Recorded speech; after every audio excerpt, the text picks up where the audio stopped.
ஹர நம பார்வதி பதையே தென்னாடுடைய சிவனே போற்றி கலைநிறை கணபதிக்கு திருச்செந்தூர் முருகனுக்கு திருவாவூதுறை ஆதீன ஸ்ரீ குருமாசன்யானம் அவர்கள் பொன்னார் திருவடிகளை வழங்கிய தர்மபுர ஆதீனம் நட்சத்திர குருமணிகள் ஸ்ரீ குருமாசன்யானம் அவர்கள் பொன்னார் திருவடிகளை வழங்கிய தர்மபுர ஆதீன தென்மண்டல கட்டளை விசாரணை ஸ்ரீமத் மீனாட்சி சுந்தர தந்திரான சுவாமிகள் பொன்னார் திருவடிகளை வழங்கிய இந்த பெரிய புராண சிந்தனையை செவனை நடத்தி கொண்டிருக்கக்கூடிய குமரி மாவட்ட இந்து நாடார்கள் சங்க தலைவர் மற்றும் அனைத்து அன்பர்களுக்கும் வணக்கத்தை தெரிவித்து இதை சிறப்பாக முன்னின்று நடத்தக்கூடிய அம்மையார் திருமதி ஆனந்தி ரமேஷ் அவர்களுக்கு வணக்கத்தையும் தெரிவித்து உங்கள் அனைவருக்கும் அன்பான வணக்கத்தை தெரிவித்துக் கொள்கின்றேன். சென்ற சிந்தனையில் காஞ்சி மாநகரத்து ஏகாம்பரநாதர் கோவிலில் ஞானசம்பந்த பெருமான் வணங்கி கீழே விழுந்து வணங்குகின்றார் என்ற அளவில் சிந்தித்தோம். அதனுடைய தொடர்ச்சி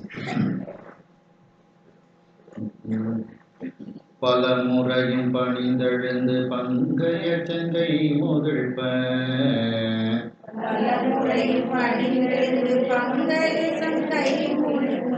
மலருமுகம் அழித்த திருமணிவாயால் மறையான் என்று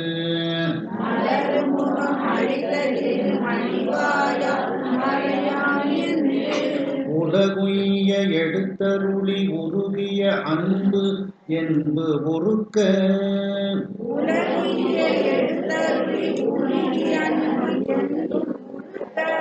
நிலவு இசை முதல் தாழம் நிரம்பிய நீர்மையில் நிகழ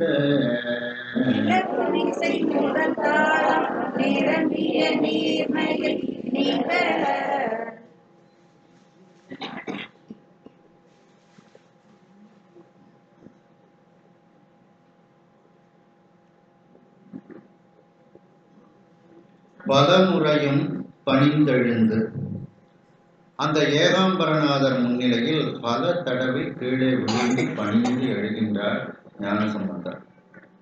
பங்கைய செங்கை முகிழ்ப்ப, தாமரை போன்ற சிவந்த கைகள், அந்த கைகளை முகிழ்ப்பென குவித்து அப்படின்னு அர்த்தம். முகிழ் அப்படின்னாலே அரும்புன்னு அர்த்தம். அரும்பு இப்படி குவிந்து இருக்கும். கை குவித்து அவருடைய கைகள் தாமரை போல ஞானசம்பந்தருடைய கைகள் சிவந்த கரங்களாக இருக்கிறது. அந்த இரண்டு கைகளையும் குவித்து மலரு முகம் அழித்த திருமணிவாயால், அவருடைய முகம் மலரு முகம் அப்படின்னா அர்த்தம், எப்போது அது மலர்ந்த முகமாக இருக்கிறது. மலர்ந்த முகம், மலருகின்ற முகம், மலரும் முகம், மூணு காலத்தையும் காட்டக்கூடிய வினைத்தொகையாக இருக்கிறது. அதான் மலரு முகம் அப்படின்னு போட்டிருக்காங்க. அப்படின்னா ஞானசம்பந்தருடைய முகம் எப்போதும் அப்படி ஒரு புதிய பூத்து இருந்துச்சுன்னா எப்படி இருக்குமோ அது போல அந்த முகமானது இருக்கின்றது அப்படின்ட்டு. அதாவது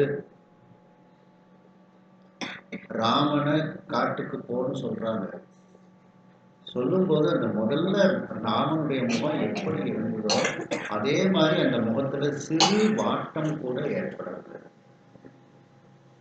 அந்த முகம் எப்படி மகிழ்ச்சியா இருந்துச்சோ அதே மகிழ்ச்சியா ராமனுடைய முகம் இருந்துச்சான். அந்த வார்த்தையை கேட்டவர் அதுபோல ஞானசம்பந்தருடைய முகமும் எப்பொழுதும் அந்த பூ போல மலர்ந்த முகமாக இருக்கிறது. அந்த மலரு முகம் அழித்த திருமணிவாயால், அந்த முகத்தில் இருக்கக்கூடிய அந்த பெருமை பொருந்திய மணி போன்று பற்கள் இருக்கக்கூடிய அந்த வாயினால், ஞானசம்பந்தருடைய வாயினால் மறையான் என்று தொடங்கக்கூடிய பதிகம். அந்த பதிகத்தை இந்த உலகமும் உலகத்தில் உள்ள மக்களும் உய்வை அடைவதற்காக எடுத்து பாடுகின்றார் ஞானசம்பந்தர். அந்த பதிகத்தை பாடி உருகிய அன்பினால் உருகுகிறார். என்பு உருகுகிறது. நிலவு மிசை முதல் தாளம் நிரம்பிய நீர்மையில் திகழ. நிலவும் இசை, அதில் ஏற்படக்கூடிய அந்த இசையும் நிரம்பி இருக்கின்றது, தாளமும் நிரம்பி இருக்கின்றது. அப்படிப்பட்ட தன்மையில் அந்த பதிகமானது பாடப்படுகிறது. ஏன்னா சில பேர் பார்த்தீங்கன்னா ஒரு பாட்டுக்கு அழகு தாளமும் இசையும் பொருந்தி இருக்கணும். சில பேருக்கு பாட்டு இசை நல்லா இருக்கும், ராகமெல்லாம் ஒழுங்கா பாடிடுவாங்க, தாளம் தப்பா இருக்கும், அதுக்கு மதிப்பு கிடையாது. சில பேர் தாளம் நல்லா போடுவாங்க, பாட்டு இசையே இருக்காது. அப்போ இசையும் இருக்கணும், தாளமும் இருக்கணும். அது ரெண்டும் ஏற்றா தான் அதுக்கு பேர் பாட்டுன்னு பேர். அதனாலதான் நிலவும் இசை நிரம்பிய அப்படின்ட்டு. அந்த பாடல்ல இசையும் நிரம்பி இருக்கிறது, முதல் தாளம் நிரம்பிய, அதற்கு உரிய தாளமும் அங்கே சிறப்பாக அமைக்கப்பட்டிருக்கிறது. அப்படிப்பட்ட நீர்மையில் நிகழ, அப்படிப்பட்ட தன்மையில் அந்த பதிகமானது அங்கே விண்ணப்பிக்கப்படுகிறது இறைவன் முன்னிலையில் அப்படின்ட்டு. இது இரண்டாம் திருமுறையில இந்தளப்பன்ல 12வது பதிகமாக இருக்கின்றது. ஞானசம்பந்தர் பாடினது காஞ்சிபுரத்துக்கு. இந்தளப்பன்ல 12வது பதிகம். மறையானை மாசிலா புன்சடை மல்குகள் பிறையானை பெண்ணோடு ஆணாகிய பெம்மானை இறையானையேர்கொள் கச்சி திரு ஏகம்பத்து உறைவானை அல்லது உள்காது எனதுள்ளமே.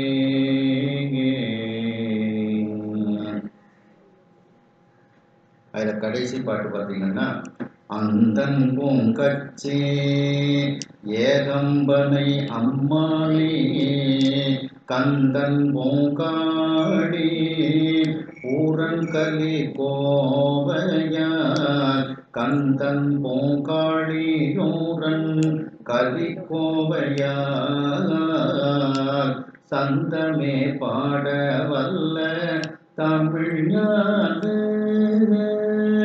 சம்பந்தம் சொற்பாடி ஆட கெடும் பாவமே.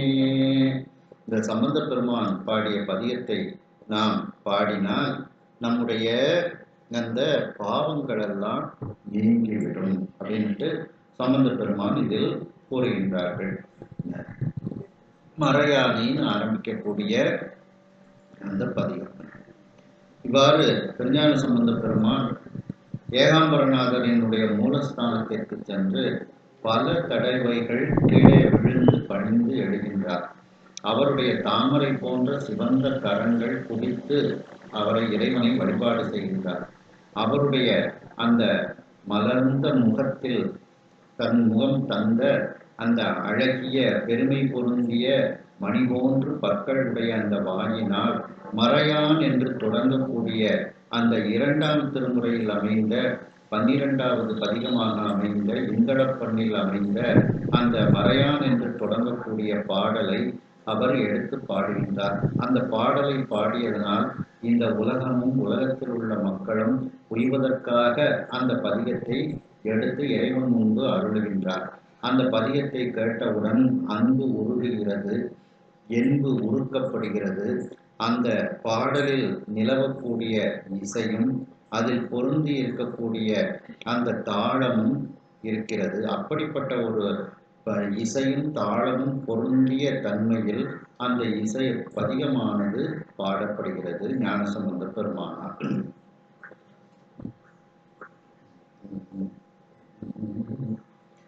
பாடினார் பணிவுற்றார் பரிவுறும் ஆனந்த கூத்து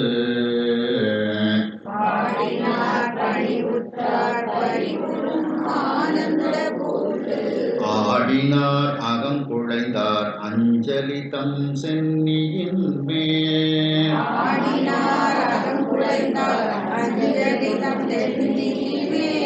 சூடினார் மெய்முகிழ்த்தார் சூகரமும் அன்னமுமாய்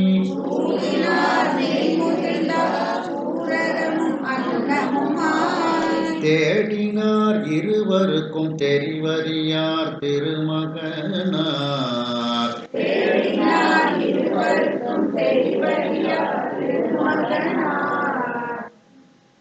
இவ்வாறு அந்த பதிகத்தை பாடினார். அந்த பதிகத்தை பாடி பணிகின்றார் ஞானசம்பந்தர் பெருமான். பதிவுறும் ஆனந்த கூத்து ஆடினார். எல்லோரிடத்திலும் பதிவை தரக்கூடிய அந்த பாடலை பாடி ஆனந்த கூத்தை ஆடினார் ஞானசம்பந்தர் பெருமான். அகம் குழைந்தார். உள்ளமானது குழைந்து ஞானசம்பந்தர் பெருமான் இருக்கின்றார். அஞ்சலி தம் சென்னியின் மேல் சூடினார். அஞ்சலின்னா 2 கைகளை கூப்பி தலைமேல் வைத்தல்.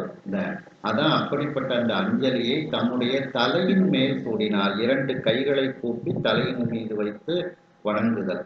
சிரம் குவிகார் ஓங்குவிக்கும் சீரோன் கடல் வெல்க அந்த இடம். அஞ்சலி தம் சென்னியின் மேல் சூடினார். மெய்முகிழ்த்தார். அப்படியே அவருடைய உடம்பில் மயிர்ப்புழகம் ஏற்படுகிறது. அதாவது மயிர்கூச்சரிதல் ஏற்படுகிறது. சூகரம் அப்படின்னா பன்றின்னு அர்த்தம்.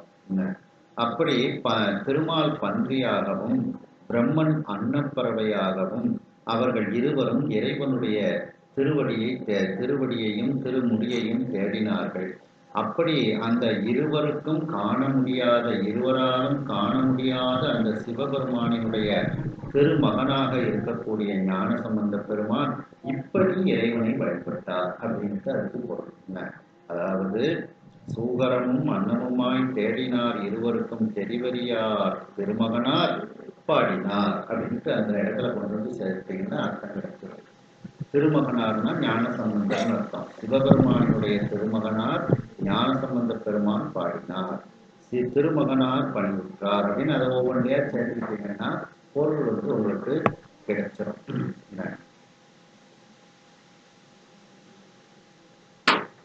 அதாவது பன்றியாகவும் அன்னப்பறவையாகவும் திருமால் பன்றியாகவும் பிரம்மன் பறவையாகவும் இறைவனை தேடினார்கள். அந்த இருவருக்கும் காண முடியாதவராக இருக்கக்கூடிய அந்த ஏகாம்பரநாதரினுடைய திருமகனாராக விளங்கக்கூடிய திருஞான சம்பந்த பெருமான் இவ்வாறு அந்த ஏகாம்பரநாதர் சன்னதியில் ஒரு பதிகத்தை பாடினார். பதிகம் பாடி பணிந்தார். அந்த அன்பு மிகுதியினால் ஆனந்த கூத்து ஆடினார். அகம் குழைந்தார். தன்னுடைய 2 கைகளையும் தலைக்கு மேல் வைத்து இறைவனை வணங்கி அஞ்சலி செலுத்தினார். மயிர்ப்புழகம் அடைந்தார். இப்படி அந்த ஞானசம்பந்த பெருமான் இறைவனின் திருமகனாகிய ஞானசம்பந்த பெருமான் அந்த ஏகாம்பரநாதரை வணங்கினார். மருவிய ஏழிசை பொழிய மனம் பொழியும் பேரன்பால்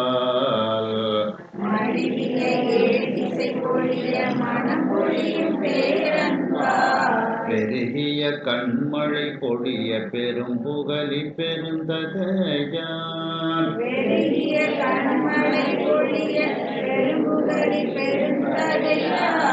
உருகிய அன்பு உள்ளழைப்ப உமை தழுவ குழைந்தவரை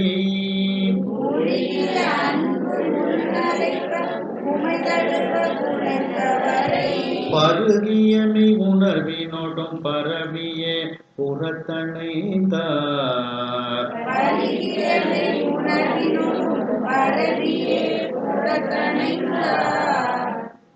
மருவிய ஏழிசை பொழிய அந்த 7 இசைகளும் அங்கே பொருந்தி இருக்கிறது. அப்படி பொருந்தி இருக்கக்கூடிய அந்த 7 இசையானது அங்கே மழை போல பொழிகிறது. மனம் பொழியும் பேரன்பால் மனதில் பேரன்பு அப்படியே மழை போல பொழிகின்றது. பெருகிய கண்மழை பொழிய, கண்ணிலிருந்து மழை போல அந்த கண்ணீரானது பெருகி மழை போல பெய்கிறது.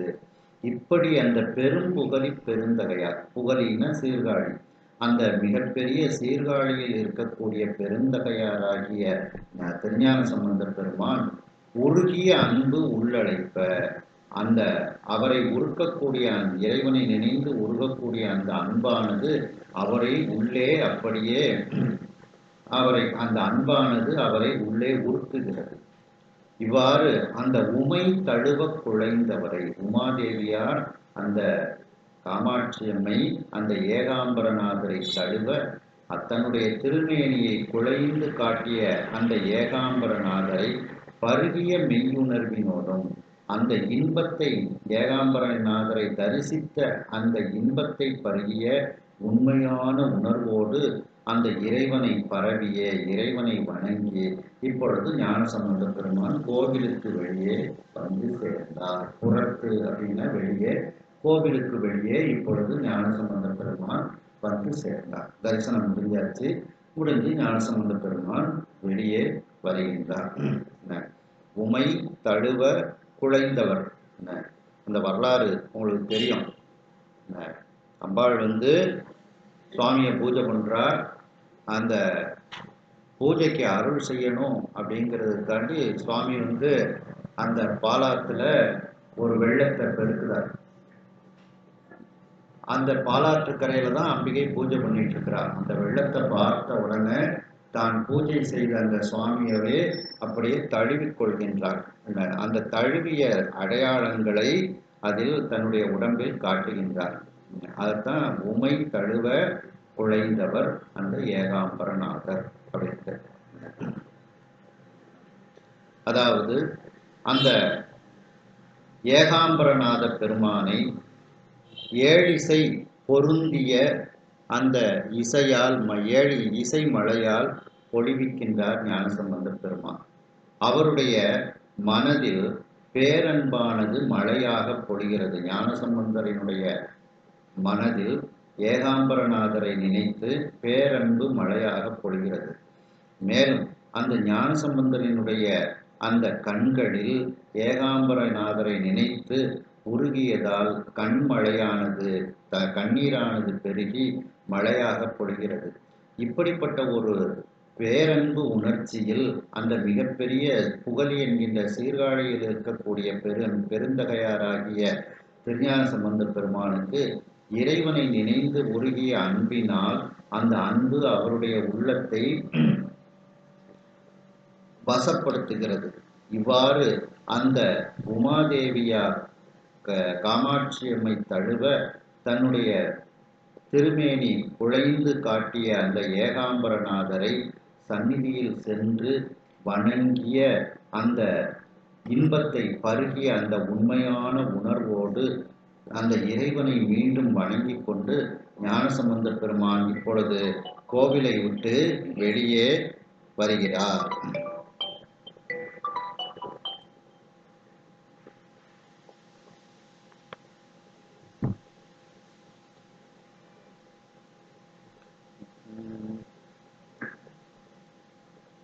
புறத்தணைந்த தொண்டருடன் போந்தமைந்த திருமடத்தில்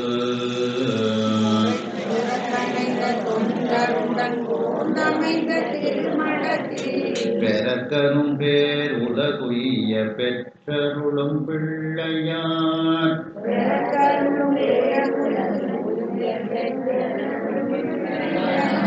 மரபரிய காதலுடன் வந்தெய்தி மகிழ் துறைவார்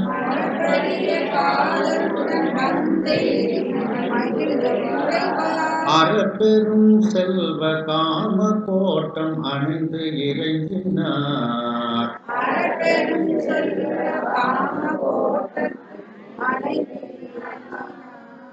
புறத்தணைந்த தொண்டருடன், அவ்வாறு அந்த வெளியே வந்த கோவிலை விட்டு வெளியே வந்து அந்த தொண்டர்களோடு போந்து அமைந்த திருமணத்தில், அவருக்கு என்று அமைத்து கொடுக்கப்பட்ட அந்த திருமணம், அந்த திருமணத்தில் சென்று பெறற்கரும் பேரு உலகு உய்ய பெற்றருளும் பிள்ளையார். அதாவது யாராலும் பெற முடியாத அந்த பேற்றினை இந்த உலக மக்கள் எல்லாம் உய்யுமாறு பெற்று அதை நமக்கு அருளாக தரக்கூடிய திருஞான சம்பந்தர். அந்த திருஞான சம்பந்த பிள்ளையார் மறப்பரிய காதலுடன் வந்தெய்தி மகிழ்ந்து உரைவார். மறப்பதற்கு முடியாத அன்பு, இறைவனிடத்தில் அவர் வைத்த அன்பு மறப்பதற்கு கடினமானது. அப்படிப்பட்ட அந்த மறக்க முடியாத அன்போடு அந்த அவருக்கு என்று அமைத்து கொடுக்கப்பட்ட அந்த மடத்திற்கு வந்து அடைந்து அந்த மடத்தில் மகிழ்ச்சியோடு அவர் அமர்ந்திருக்கின்றார். அதன் பிறகு அறப்பெரும் செல்வ காமக்கோட்டம் அணிந்து எழுதினார். அறத்தை பெருக்கக்கூடிய அந்த செல்வ செழிப்பு மிக்க அந்த காமாட்சியம்மை அமர்ந்திருக்கக்கூடிய அந்த காமக்கோட்டம், அந்த காமாட்சி அம்மையினுடைய கோயிலை சென்று அங்கு அம்பிகையை வணங்கினார்.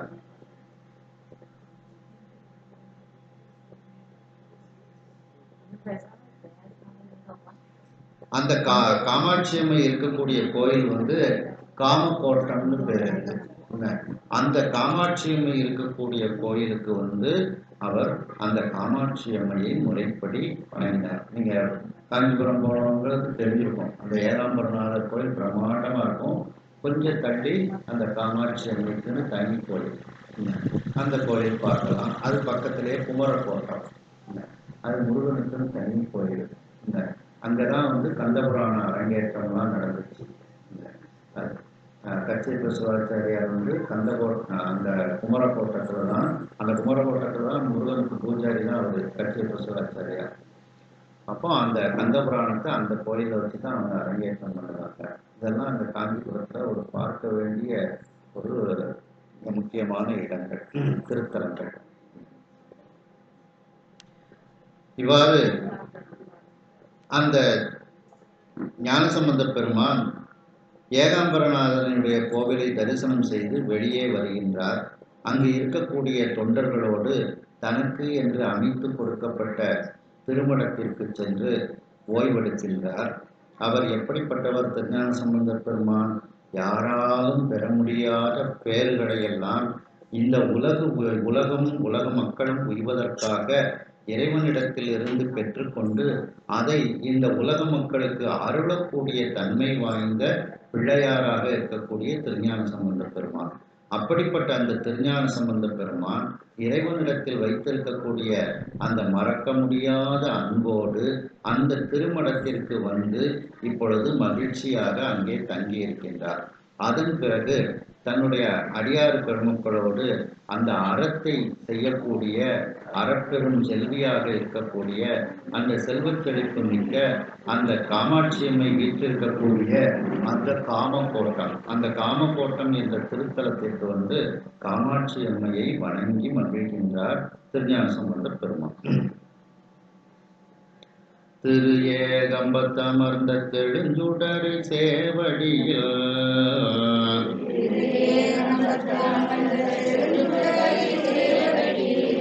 ஒருபோதும் தப்பாதே உள்ளுருகி பணிகின்றார்.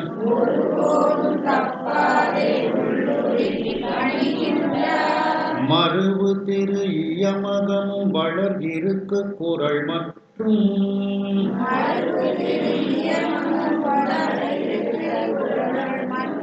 பெருகும் இசை திருப்பதிக தொடை புனைந்தார் பிள்ளையார்.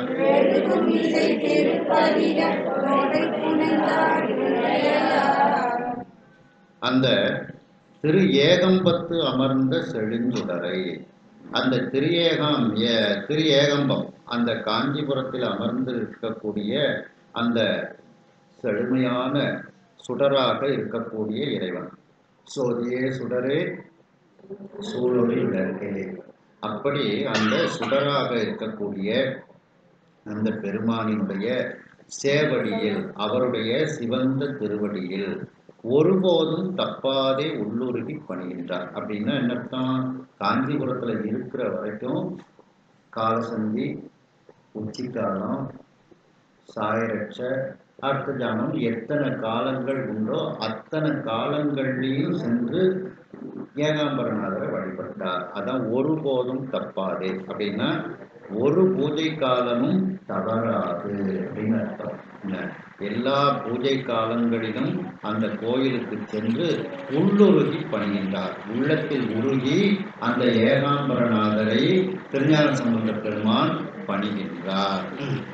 மருவு திரு இயமகமும் அந்த இயமகம் என்ற அமைப்பில் அமைந்த ஒரு பதிகத்தையும் யமகம் என்ற அமைப்பில் அமைந்த ஒரு பதிகத்தையும் வளர் இருக்கு குறள் அந்த ரிக்வேதம் போன்று இருக்கக்கூடிய இருக்கு குறள் என்ற ஒரு பதிகத்தையும் இன்னும் சில நிறைய பதிகங்கள் மற்றும் பெருகும் இசை திருப்பதிகத்தொடை இன்னும் இசை பெருகக்கூடிய இசை மிகுதியாக இருக்கக்கூடிய அந்த திருப்பதிக தொடைனா மாலைன்னு அர்த்தம். அந்த மாலைகள் பதிக மாலைகளை எல்லாம் இறைவனுக்கு புனைந்து இறைவனுக்கு சமர்ப்பிக்கின்றார் திருஞான சம்பந்த பெருமான். அதாவது காஞ்சிபுரத்துக்கு பார்த்தீங்கன்னா ஏற்கனவே மறையானை அப்படிங்கிற ஒரு பதிகத்தை பார்த்தோம். அந்த ஞானசம்பந்த பெருமான் காஞ்சிபுரத்துக்கு முதல் திருமுறையில மேகராக குறிஞ்சி பண்ணல ஒரு பதிகம் வந்து பாடுறாங்க. ஞானசம்பந்த பெருமான் முதல் திருமுறையில மேகராக குறிஞ்சி பண்ணல ஒரு பதிகம் பாடுறாங்க. வெந்தவன் போதி போசு மார்பின் விதி நூலொருபால் பொருந்த கந்தமல்கு குழவியோடும் கடி பொழில் கட்சிதன்னுள் அந்த மேல் போனத்தார் அவர் போற்ற அணங்கினோடு ஆடல் புரிய எந்தை மேவிய ஏகம்பம் தொழுதேத்த இடக்கடமே. அதுல கடைசி பாட்டு பார்த்தீங்கன்னா ஏறினார் கோவில் சூழ்ந்த கட்சி ஏகம்பம் மேயவனே காடினார் மணிமாடம் ஓங்கு கழுமல நன்னகருள் பாடினார் தமிழான சம்பந்தம் பதவிய பத்துங்களார் சீரினார் புகழோங்கி விண்ணவனோடும் சேர்பவரே அப்படின்னுட்டு முதல் திருமுறையில மேகராக குறிஞ்சி பண்ணல 133வது பதிகம். அது ஒரு பதிகம் வந்து காஞ்சிபுரத்துல தங்கி இருக்கும்போது பாடுறாங்க. அதுக்கப்புறம் இருக்கு குறள்னு கொடுத்துருக்காங்க பார்த்தீங்களா. ரிக்வேதம் வந்து 2 வரிகளாக இருக்கும்.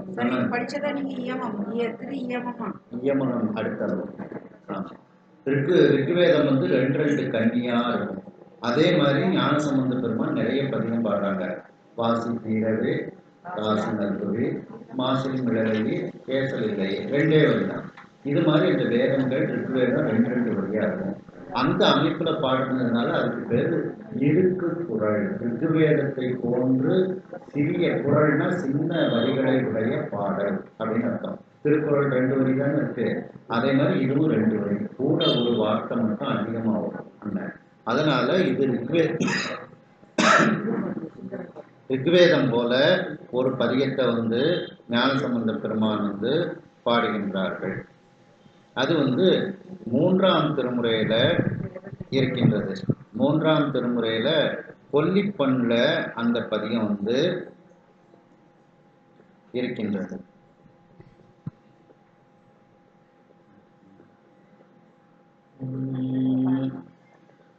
அதாவது 3ஆம் திருமுறையில கொல்லிப்பண்ல 41வது பதிகம் அந்த இருக்கு குறள்னு கொடுத்துருக்காங்க பார்த்தீங்களா. அந்த இருக்கு குறள் அமைப்புல ஒரு பதிகம் காஞ்சிபுரத்துக்கு ஞானசம்பந்தர் பாடுறாங்க. கருவார் கச்சி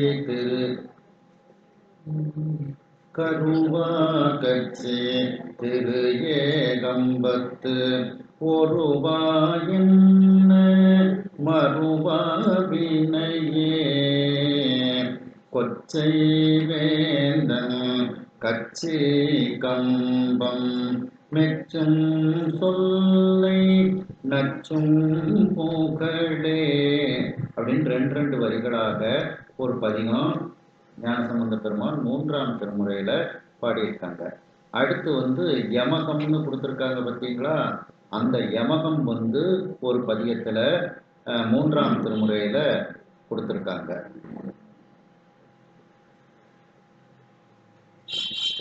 மூன்றாம் திருமுறையில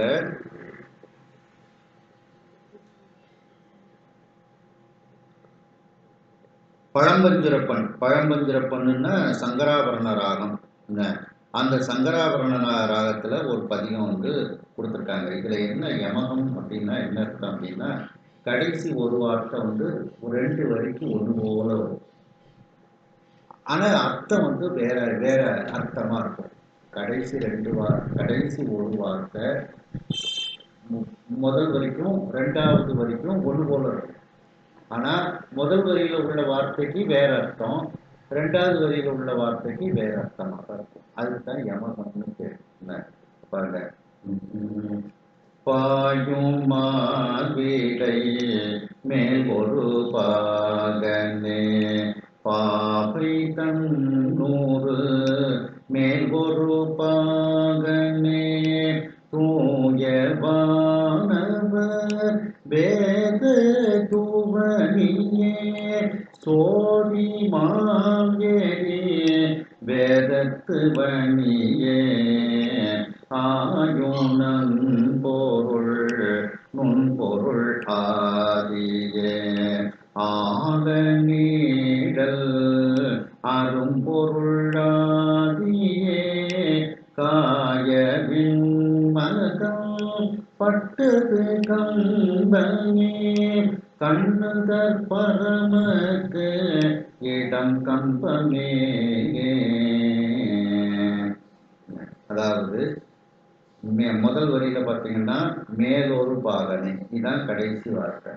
2வதுலயும் பாயும் விடை மேலொரு பாகனை அப்படின்னா திருமாலாகிய விடை மேல் அந்த விடையை செலுத்தக்கூடிய பாகனாக இறைவன் இருக்கின்றான் அப்படின்னு அர்த்தம். பாகன்னா இந்த இடத்துல என்ன அர்த்தம், யானை பாகன் குதிரை பாகன்னு சொல்றோம்ல, அதே மாதிரி இடவ வாகனத்தை செலுத்தக்கூடிய பாகனாக இருக்கின்றான் முதல் இருக்கு.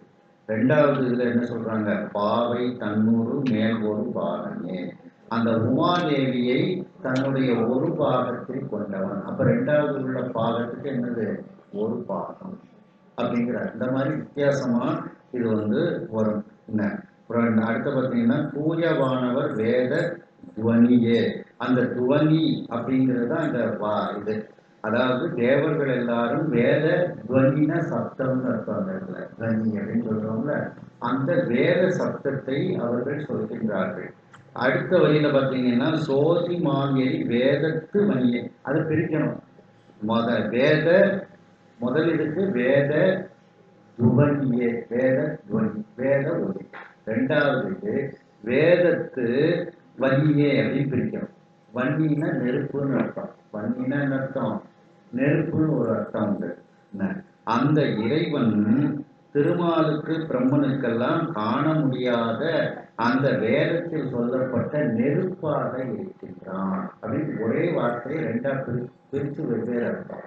வேத துவனியே, வேத சப்தமே, வேதத்து வன்னியே, வேதத்தில் சொல்லப்பட்ட நெருப்பாக அவன் இருக்கின்றான் அப்படின்ட்டு அந்த கடைசி இதை 2ஆக பிரித்து வித்தியாசமா அர்த்தம் சொல்றதுக்கு பேர் யமகம் அப்படின்ட்டு பேர். சின்ன குழந்தை பார்த்தீங்களா, பாட்டுக்கு அழகா பாடிட்டு போயிட்டாங்க.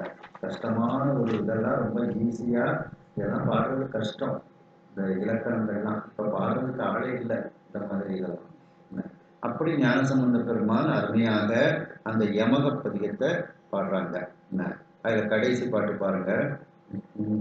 கந்தமார் கோடில் சூழ்தரு கம்பமே காதல் செய்பவர் தீர்த்திடு கம்பமே பொந்தி செய்து விரும்பி புகழியே பூசுரந்தம் விரும்பி புகழியே அந்தமில் பொருள் ஆயின கொண்டோமே அன்னமின் பொருள் ஆயின கொள்ளுமே பந்த நின்கியல் பாடிய பத்துமே பாட வல்லவர் ஆயின பத்துமே. இப்படி ஒரு 3 பதியங்கள் அந்த காஞ்சிபுரத்துல தங்கி இருக்கும்போது ஏகாம்பரநாதர் மீது ஞானசம்பந்த பெருமான் பாடியிருக்காங்க. நிறைய பதியம் பாடியிருப்பாங்க. நமக்கு கிடைச்சது அவ்வளவுதான். நாம செஞ்ச தவ குறைவு நமக்கு கிடைச்சது இந்த 3. அந்த மறையானைங்கிறது ஒண்ணு. 4 பதியங்கள்னா காஞ்சிபுரத்துல இருக்காங்க. ஏன்னா அங்க கொஞ்ச நாள் காஞ்சிபுரத்துல தங்கி இருக்காங்க. தங்கி இருக்கும்போது எல்லா பூஜா காலங்கள்லையும் சென்று தரிசனம் செஞ்சிருக்காங்க.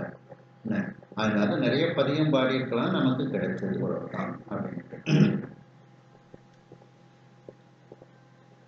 திருஞான சம்பந்த பெருமான் திரு ஏகம்பத்தில் அமர்ந்த அந்த செழுஞ்சுடராக இருக்கக்கூடிய அந்த ஏகாம்பரநாதரினுடைய சிவந்த திருவடியில் அந்த காஞ்சிபுரத்தில் தங்கி இருக்கும் பொழுது அந்த ஆலயத்திற்கு சென்று ஒவ்வொரு வேளையும் பூஜா காலங்களிலும் தவறாமல் சென்று உள்ளுருகி அந்த பெருமானை ஏகாம்பரநாத பெருமானை பணிகின்றார் திருஞான சம்பந்த பெருமான்.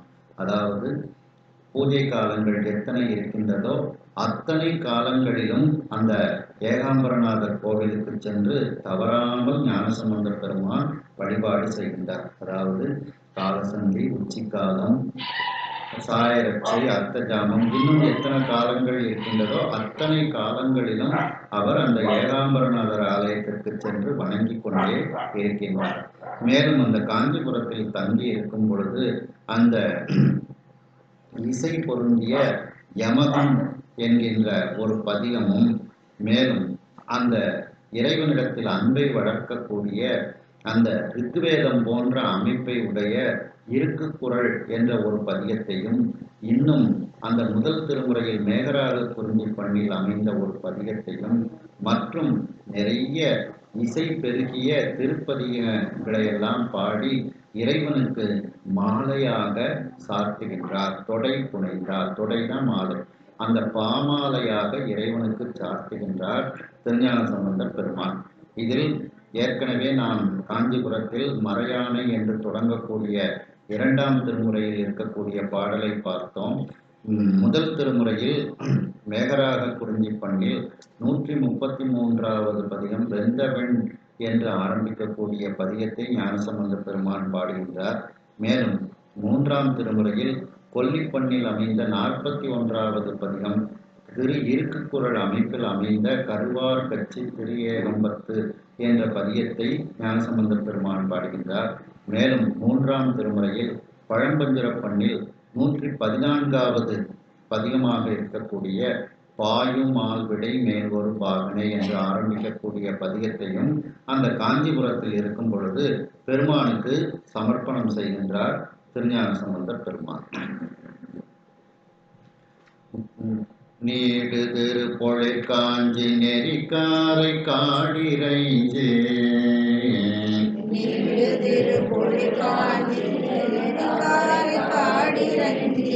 சூடுமதி கண்ணியார் துணை மலச்சேவடி பாடி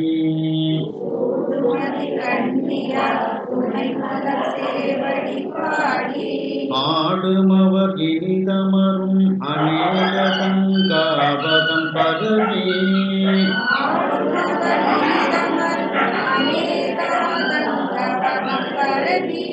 மாடு திரு தானங்கள் பணிந்தேத்தி வைகுணாழ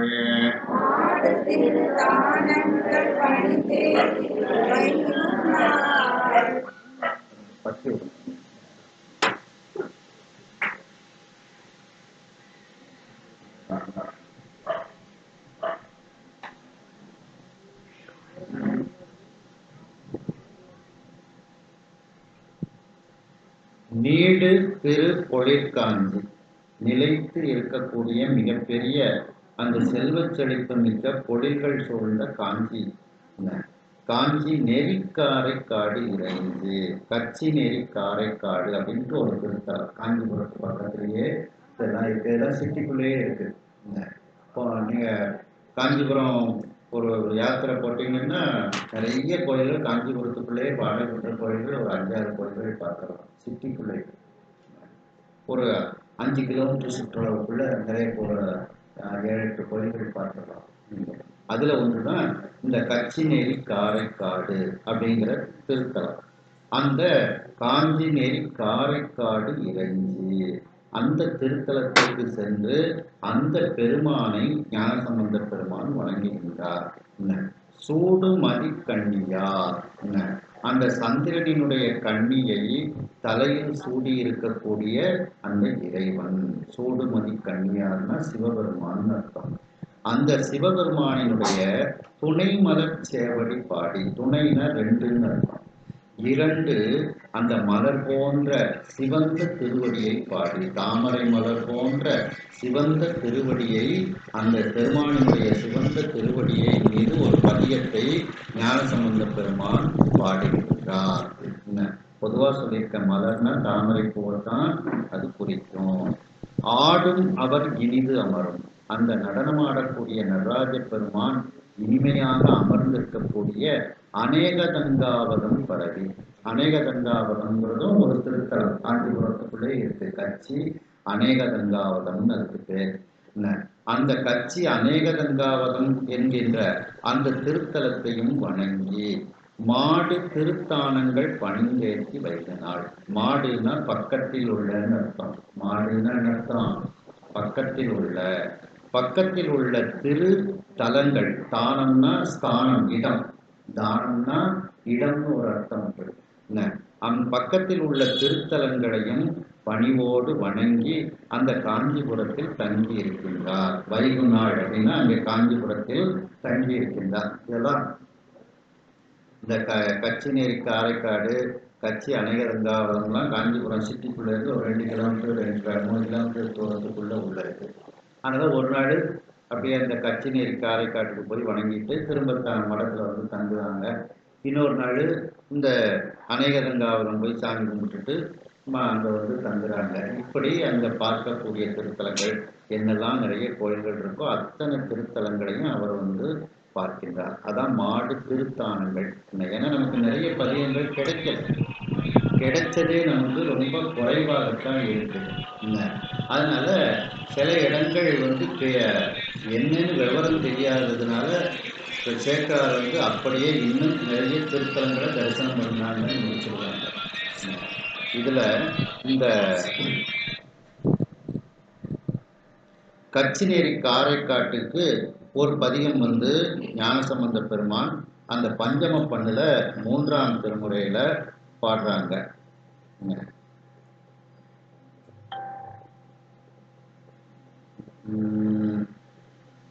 வாரணவு முலை மங்கை பங்கினர அங்கையில்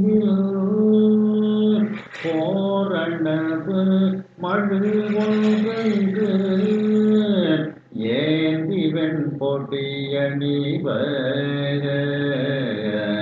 காரணவு மணிமாடம் கடைதவிழ்ந்த கலி கச்சி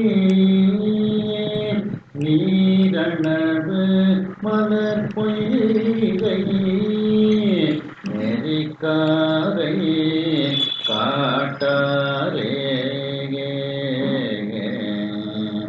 கடைசி பாட்டு. கண்ணாரும் கலி கச்சி நெறிக்காரை காட்ட ஊரையும் பெண்ணாரும் திருமேனி பெருமானது அடிவாட்டி தன்னாரும் பொழிற்காடி தமிழான சம்பந்தம் பண்ணாரும் தமிழ் வல்லார் பரலோகத்து இருப்பாரே. தானே முன்புரைத்தான் மாதிரி பாடணும். அந்த கற்று நெறிக்காரை காட்டுல இந்த பதிகத்தை பாடுறாங்க. இந்த பதிகத்தை பாடக்கூடியவர்கள்லாம் பரலோகத்தில் இருப்பார்கள். பரலோகம்னா என்னது? சிவபெருமானினுடைய உலகம், சாலோகம் அப்படின்னு அர்த்தம். அந்த சிவபெருமானினுடைய உலகத்தில் அவர்கள் இருப்பார்கள்னு இந்த ஒரு பதிகத்தை ஞானசம்பந்த பெருமான் பாடுகின்றார். அடுத்து பார்த்தீங்கன்னா அநேகதங்காவதம். அந்த அநேகதங்காவதத்துக்கு சம்பந்தர் பாடின பதிகம் நமக்கு கிடைக்கல. நம்முடைய தவக்குறைவு சம்பந்தர் பாடின பதிகம் கிடைக்கல. ஆனால் சேக்கலார் போய் பாடியிருக்காங்க அப்படின்னு சொல்றாங்க. சுந்தரர் பாடிய பதிகம் தான் நமக்கு கிடைச்சிருக்கு. அந்த அநேகதங்காவதத்துக்கு சுந்தரர் பதிகம் தான் நமக்கு கிடைச்சிருக்கே தவிர சம்பந்தர் பாடிய பதிகம் நமக்கு கிடைக்கவில்லை. திருஞான சம்பந்த பெருமான் மிக உயர்ந்து இருக்கக்கூடிய செல்வச் செழிப்பு மிக்க பொழில்கள் சூழ்ந்த அந்த காஞ்சி நெறி காரைக்காடு, அதாவது கச்சி நெறி காரைக்காடு என்கின்ற திருத்தலத்திற்கு காஞ்சிபுரத்தில் இருக்கும் பொழுது செல்கின்றார். அங்கு சென்று அங்கு இருக்கக்கூடிய பெருமானை இறைஞ்சுகின்றார். அந்த சந்திரனினுடைய கண்ணியை தலையில் சூடி இருக்கக்கூடிய பெருமானினுடைய 2 தாமரை போன்று சிவந்த திருவடிகளை அங்கே பாடி பதிகம் பாடி நிறைவு செய்கின்றார். அந்த நேரத்தில் அந்த திருத்தலத்தில் 3ஆம் திருமுறையில் 65வது பதிகமாக இருக்கக்கூடிய பஞ்சம பண்ணில் அமைந்த வாரணவு என்று ஆரம்பிக்கக்கூடிய பதிகத்தை இறைவன் முன்னிலையில் பாடி பரவுகின்றார். அதன் பிறகு அந்த நடனமாடக்கூடிய பெருமான் இனிமையாக அமர்ந்திருக்கக்கூடிய அந்த கச்சி அநேகதங்காவதம் என்கின்ற திருத்தலத்திற்கு திருஞான சம்பந்த பெருமான் சென்று அங்கு இறைவனை பரவி வணங்குகின்றார். மேலும் அந்த காஞ்சிபுரத்திற்கு பக்கத்தில் உள்ள திருத்தலங்கள் பலவற்றையும் பணிந்து ஏற்றி கொண்டு பாடிக்கொண்டு அந்த காஞ்சிபுரத்தில் தங்கியிருக்கின்றார் திருஞான சம்பந்த பெருமான். அந்த கட்சி அநேகதங்காவதத்திற்கு பதிகம் நமக்கு கிடைக்கவில்லை. சுந்தரரினுடைய பதிகம் மட்டும் நமக்கு கிடைத்திருக்கிறது.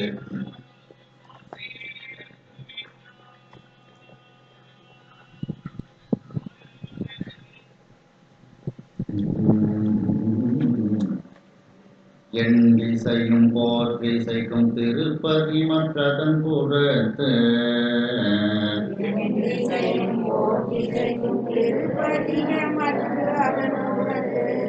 தொண்டருடன் இனிதேகி தொல்லை விடம் உண்டிருந்த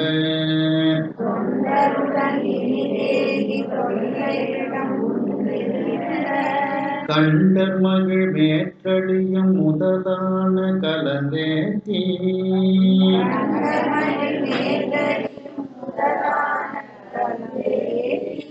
மண்டு பெரும் காதலினால் வணங்கி மீண்டு இனிதிருந்தார்.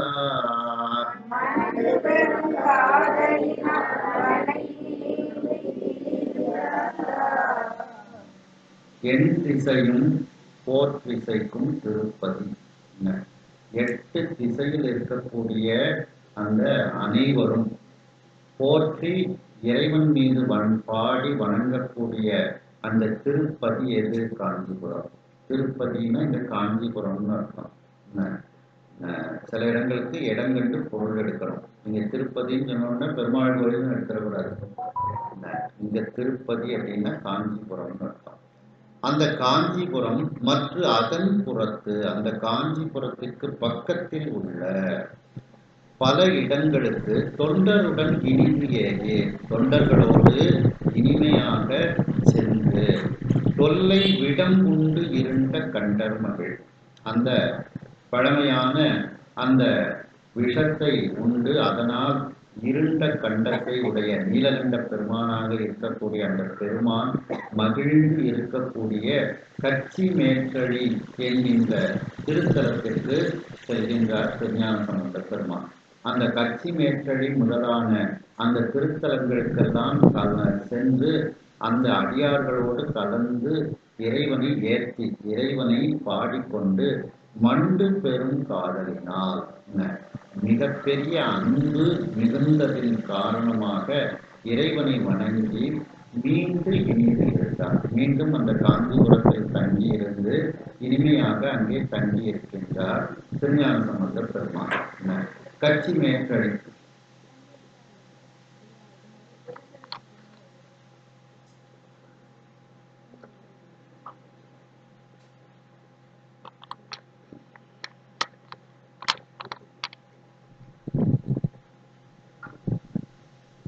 தழி அப்படின்னா கோயில்னு அர்த்தம். தழின்னு அர்த்தம் கோயில். கற்றழி அப்படின்னா கல்லால் கட்டப்பட்ட கோயில். மண் தழி அதை மண்டலிம்பாங்க. திருவாரூர் பறவையும் மண்டலி அப்படிம்பாங்க. மண்ணால் கட்டப்பட்ட கோயில். இது கச்சி மேற்றலினா காஞ்சிபுரத்திற்கு மேற்கு பக்கத்தில் உள்ள கோயில் அப்படின்னு அர்த்தம். கச்சி மேற்றலின்னா அர்த்தம் காஞ்சிபுரத்திற்கு மேற்கு திசையில் இருக்கக்கூடிய கோயில் அப்படின்ட்டு.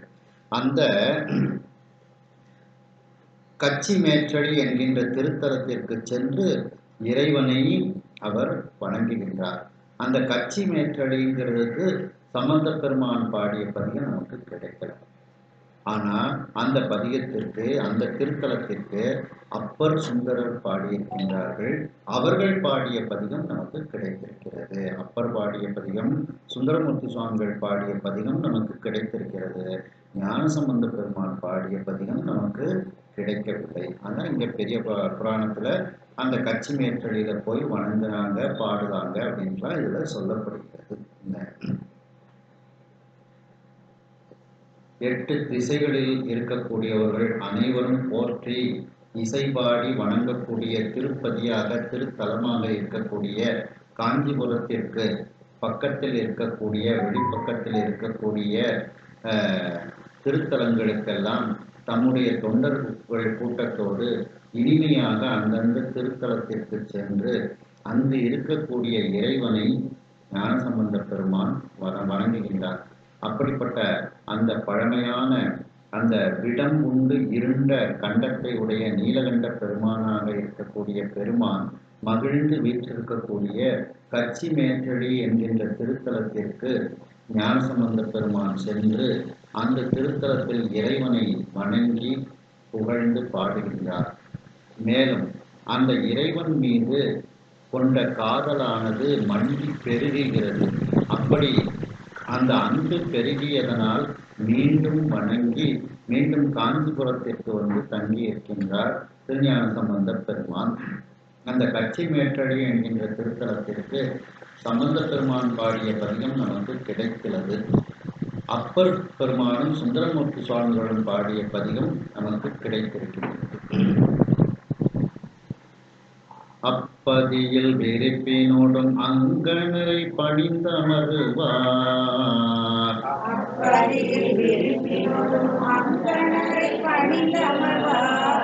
காஞ்சிபுரத்துல பாடல் பெற்ற ஸ்தலங்கள் இப்போ இதெல்லாம் பார்த்தோம். காஞ்சிபுரம், கச்சி மேற்கு அரைக்காடு, கச்சி அநேகனங்காவரம், கச்சி மேற்கல், இதெல்லாம் பாடல் பெற்ற ஸ்தலங்கள்.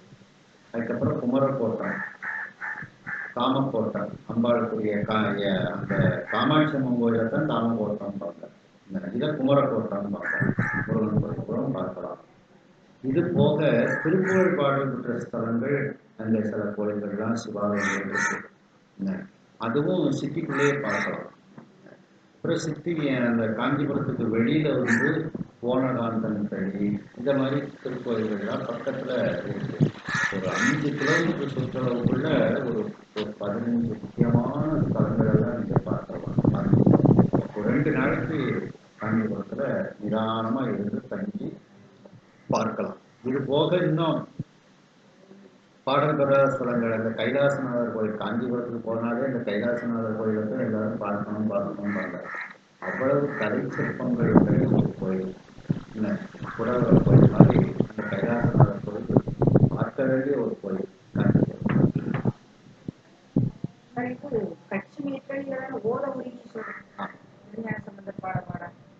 ஓத உருகிய ஈஸ்வரர்.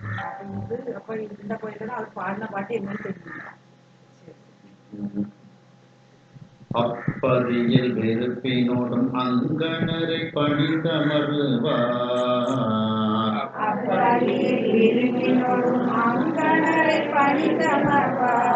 செப்பரிய புகழ் பாலை திருநதியில் தென்கரை போய்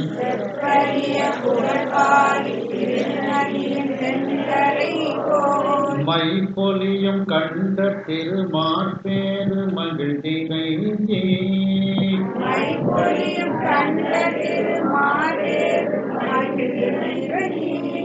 முப்புறம் செற்றவர் தம்மை மொழி மாலை சாத்தினார்.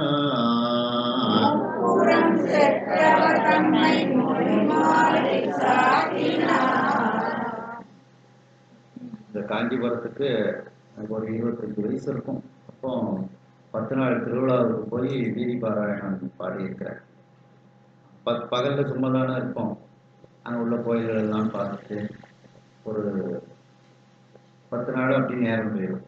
ஒரு நாளைக்கு ஒரு கோயில் அப்படியே போய் தரிசனம் பண்ணிட்டு வருவோம். ராத்திரி வீதி பாராயணம், பெரிய வீதி, அந்த வீதியில் பாடிக்கிட்டு வருவோம். தொண்டை மண்டல ஆதீனம் அவங்க இதில் அந்த கண்ட்ரோல் தான் அந்த வீதி பாராயணம் நடக்கும். இதில் சிறப்பு என்னன்னா, அப்போ இருந்த ஆதீனகர்த்தரை கூட பாட்டை கேட்டுக்கிட்டே வருவாங்க. 4 வீதி, பெரிய வீதி. காஞ்சிபுரத்தில் வீதியில் பாடணுன்னாலே எல்லாரும் கொஞ்சம் யோசனை பண்ணுவாங்க. 4 வீதியும் சுற்றி வரணும். 4 வீதியும் சுற்றி வர்றதுக்கு எப்படியும் 3 கிலோமீட்டர் ஆயிடும். அதை அந்த ஆதீனகர்த்தரும் தொண்டை மண்டல ஆதீனமும் அப்போ நான் போய் பாடும்போது அந்த ஆதீனம் என்னை கூப்பிட்டுருந்தாங்க. அவங்களும் வீதியில் பாட்டு, தேவார பாட்டு கேட்டுக்கிட்டே வருவாங்க. 4 வீதி, அதை பாடுங்க இதை பாடுங்க அப்படின்னு சொல்லுவாங்க. நல்லா சந்தோஷமாக பாடிக்கிட்டே வருவோம்.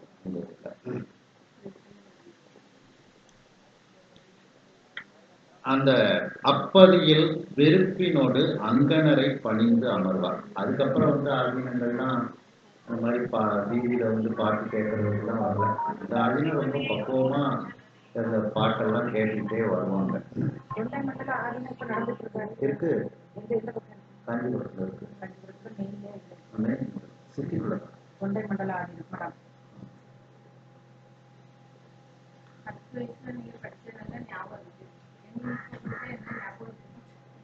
இந்த வயசுலயாவது கொடுத்து வச்சிருக்கேன்னு சந்தோஷப்படுங்க.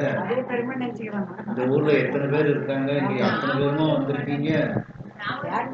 சரி, அது சரி.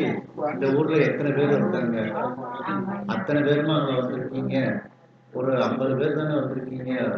யார் யாருக்கு கொடுத்து வைக்கணுமோ அவங்களுக்கு தான் கிடைக்கும், எல்லாருக்கும் கிடைச்சிடாது. அதனால உங்களுக்கு கொடுத்து வச்சிருக்கு. அந்த அது நீங்க செஞ்ச புண்ணியம் வந்திருக்கீங்க. இந்த வயசுலயாவது கிடைச்சதே சந்தோஷப்படுங்க. அடுத்த வருஷம் அடுத்த பிறவியில நீங்க ஓதுவாரா பாடசாலையில படிச்சு, ஆமா, பாடசாலையில சின்ன வயசுலயே போய் படிச்சு எல்லாரும் நீங்க எல்லாரும் ஓதுவார்களா அடுத்த.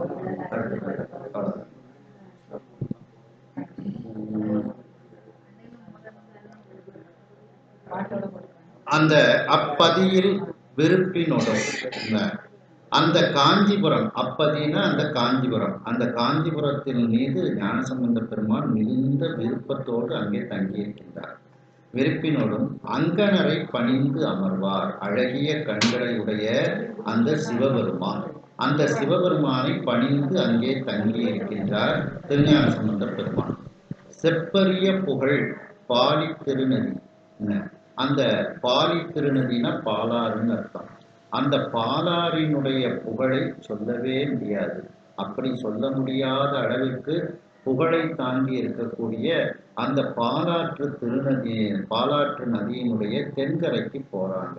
அந்த தென்கரையில இருக்கக்கூடிய திருத்தலம் திருமார்பேறு அப்படிங்கிற திருத்தலம். அதாவது பாலாற்றினுடைய தென்கரையில இருக்கக்கூடிய திருமார்பேறு என்கின்ற திருத்தலத்திற்கு ஞானசம்பந்த பெருமான் செல்கின்றார். அங்கு மைப்பொலியும் கண்ட, மைனா கருப்புன்னு அர்த்தம். அந்த விடம் உண்டதனால கருத்து போய் இருக்கக்கூடிய கண்டத்தை உடைய நீலகண்ட பெருமானாக இருக்கக்கூடிய அந்த பெருமான் அமர்ந்திருக்கக்கூடிய திருமார்பேறு மகிழ்ந்து இறைஞ்சு, அந்த திருமார்பேறு என்கின்ற கோயிலுக்கு சென்று மகிழ்ச்சியோடு அந்த பெருமானை வணங்குகின்றார். அந்த பெருமானை வணங்கி முப்புறம் செற்றவர் தம்மை மொழிமாலை சாத்தினார். அந்த திரிபுரம் சென்னத்தை அழித்த அந்த பெருமான் மீது அவர் பாடல் பதியங்கள் எல்லாம் பாடுறாங்க. அதாவது அந்த திருமார்பேறு அப்படிங்கிற இதுக்கு யாரெல்லாம் போயிருக்கீங்க? அங்க என்ன சிறப்பு? நந்திதேவர் இருக்க மாட்டார், பெருமாள் தான் சிவருமானை வணங்கிட்டு இருப்பாரு. திருமால் பேரை விட்டு சக்கரம் வாங்கி பேரை விட்டு பெருமாள் தான் நேரம் நின்று சாமி வணங்கிட்டு. திருமால் தினந்தோறும் சிவபெருமான வணங்கி 1000 தாமரை 1008 தாமரை மலர்கள் வைத்து பூஜை பண்ணி ஒரு நாள் ஒரு பூவை சுவாமி குறைச்சிருந்தாரு. உடனே கண்ணையே எடுத்து வச்சு சக்கராயுதத்தை வாங்குறாரு.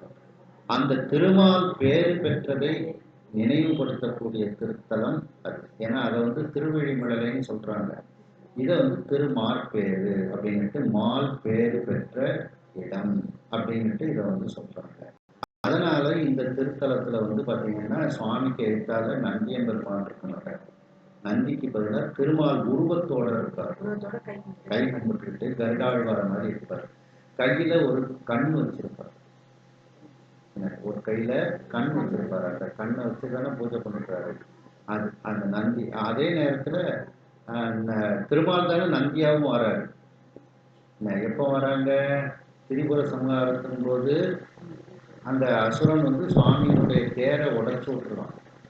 உடனே ஒரு அரசனுக்கு தேர் இல்லாம இருக்கக்கூடாது அப்படிங்கிறதுனால பெருமாள் தேர் வேண்டாம், நான் உனக்கு காளமாடா வாரேன், என்னை போர்க்களத்துல நான் உனக்கு இடப வாகனமா வாரேன், நீ என் மேல உட்கார்ந்துக்கோன்னு திருமால் உடனே சொன்னவொன்னு அவனுடைய அன்புக்கு கட்டுப்பட்டு அந்த திரிபுர சம்ஹாரத்துல அந்த ரிஷப வாகனத்துல உட்கார்றாரு. அதனாலதான் அதுக்கு மால் விடையும் பேரு. அதுக்கு முந்தி சுவாமிக்கு எது வாகனமா இருந்திருக்கு? தர்ம தேவதை தான். தர்ம விடைன்னு பேரு.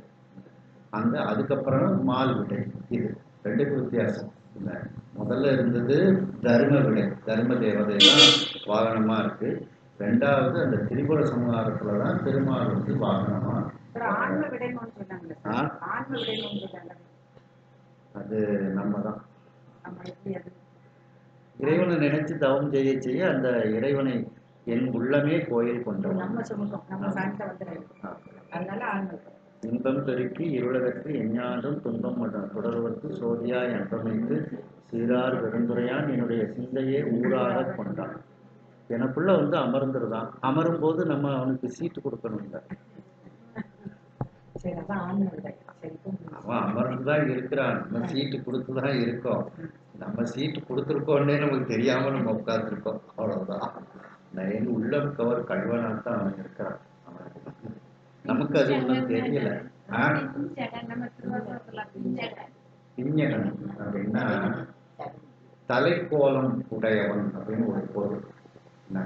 அழகிய தலைக்கோலம் உடையவன் அப்படின்னு ஒரு பொருள்.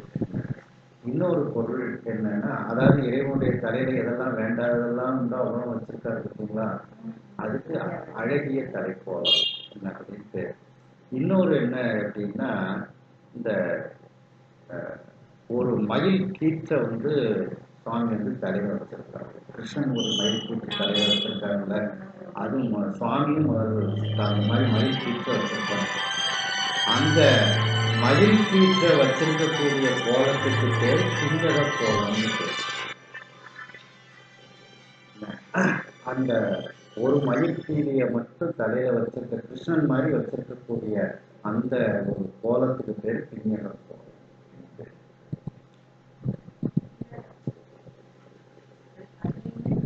அந்த திருமார் பேர்ல முதல் திருமுறையில பழந்தக்கராகப்பன்ல 55வது பதிகம் ஒன்று ஞானசம்பந்த பெருமான் பாடுறாங்க.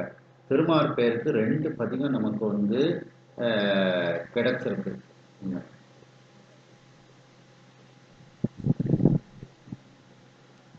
பூரியார்தரே நஞ்சினை உண்டு ஊமை நீரு சேர்த்தீரு மேனிகரு சேரு சேர்வையல் தென்திருமார்பேற்றில்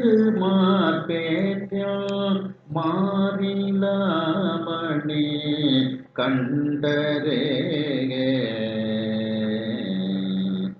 அதில் கடைசி பாட்டு பார்த்தீங்கன்னா, மன்னி மாலோடு சோமன் பணி செய்யும் மண்ணும் மார்பேற்று அடிகடை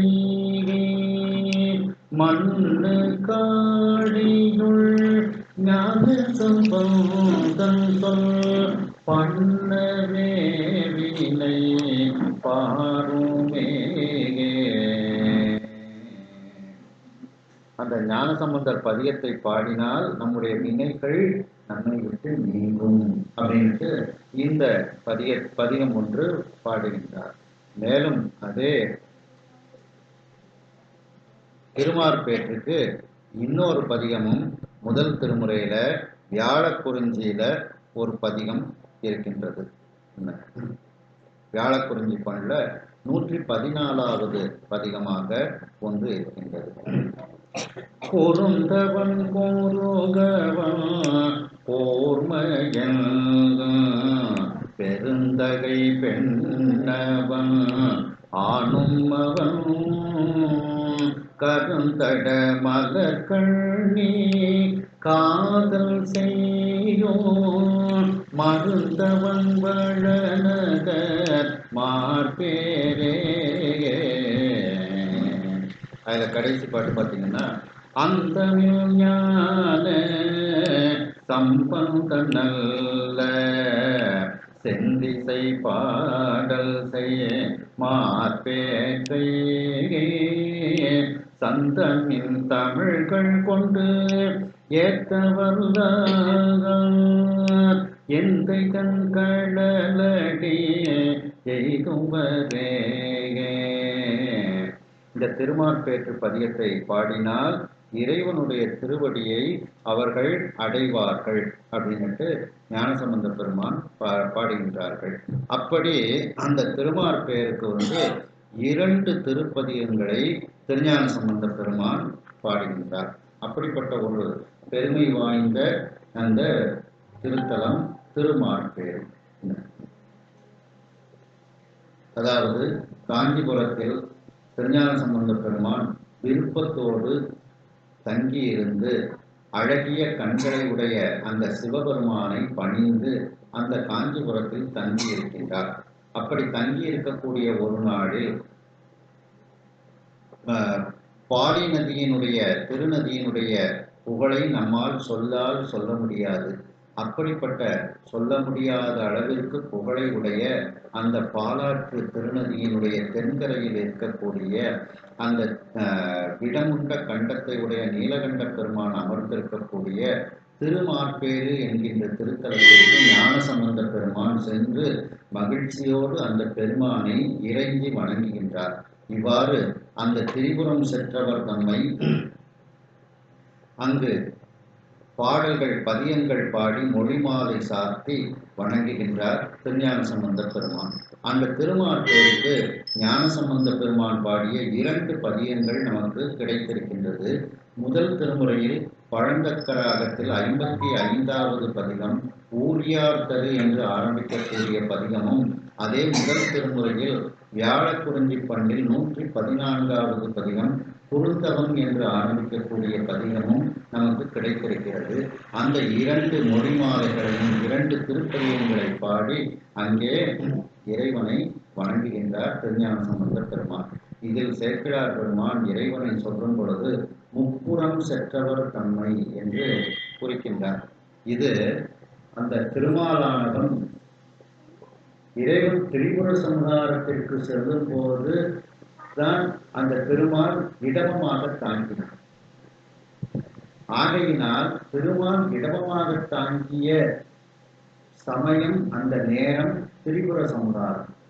அந்த திருமால் இந்த திருத்தலத்தில் பேர் பெற்றதனால் இறைவனை பற்றி குறிப்பிடும் போது முப்புறம் சென்றவர் தங்கள் அப்படின்னு இறைவனை குறிப்பாக திருமால் இடமமாக தாங்கிய அந்த வரலாற்றையும் இதில் சேக்கிழார் பெருமான் கூறுகிறார்.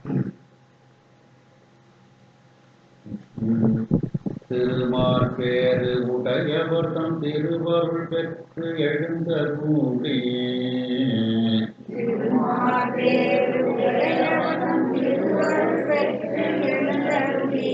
கருமாலும் கருமாவாய் காண்பரிய கடல் தாங்கி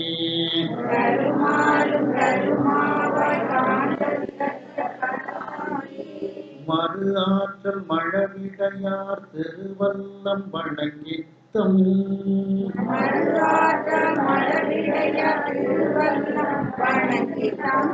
பெருமாற்கு திருப்பதிகர் பெரும்பிணையல் அணிவித்தார்.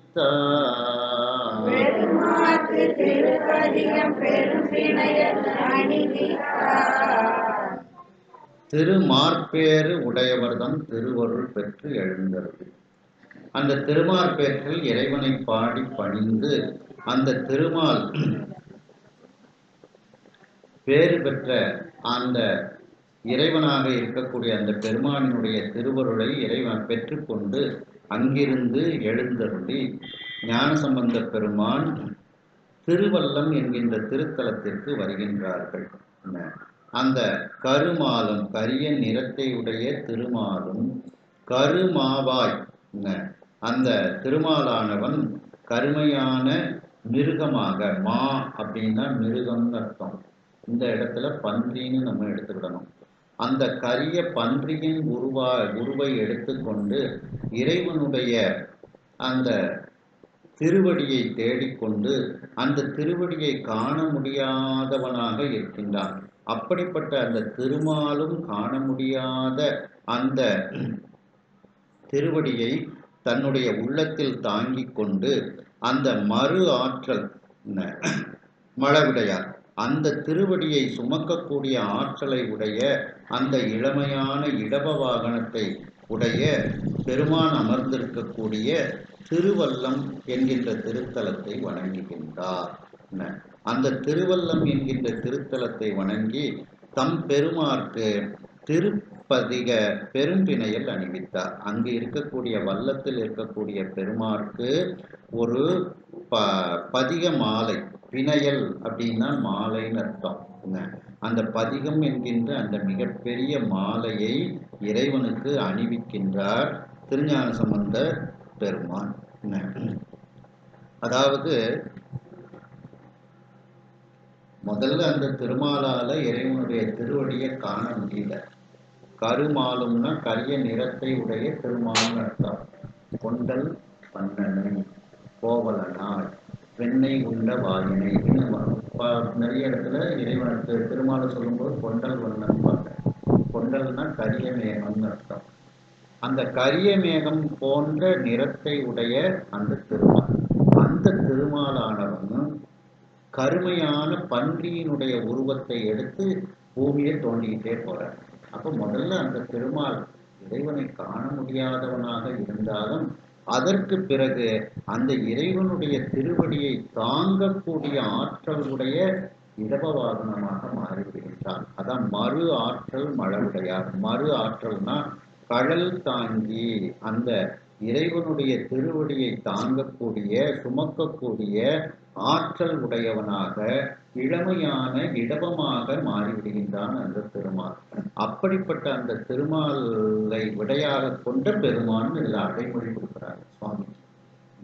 அந்த பெருமான் அமர்ந்திருக்கக்கூடிய திருவல்லத்தை ஞானசம்பந்த பெருமான் வணங்கி அங்கு அந்த பெருமானுக்கு ஒரு பதிகத்தை ஞானசம்பந்த பெருமான் பாடுகின்றார்.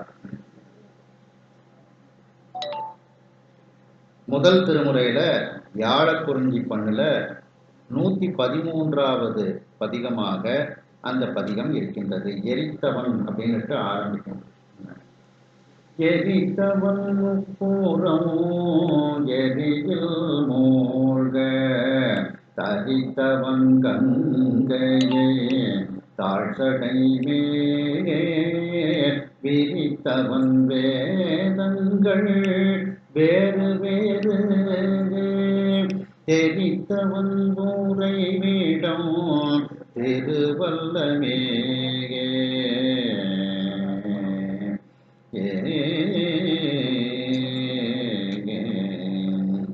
அதுல கடைசி பாட்டு பார்த்தீங்கன்னா கற்றவர் திருவல்லம் கண்டு சென்று நற்றமிழ் ஞான சம்பந்தன் சொன்ன குற்றமில் செந்தமிழ் கூறவல்லார்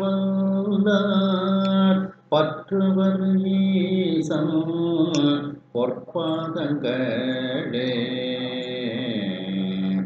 இந்த பதிகத்தை பாடினால் ஈசனினுடைய பொற்பாதங்களை பாடக்கூடியவர்கள் பற்றுவார்கள் அப்படின்னுட்டு இதுல சொல்றாங்க ஞானசம்பந்த பெருமான்.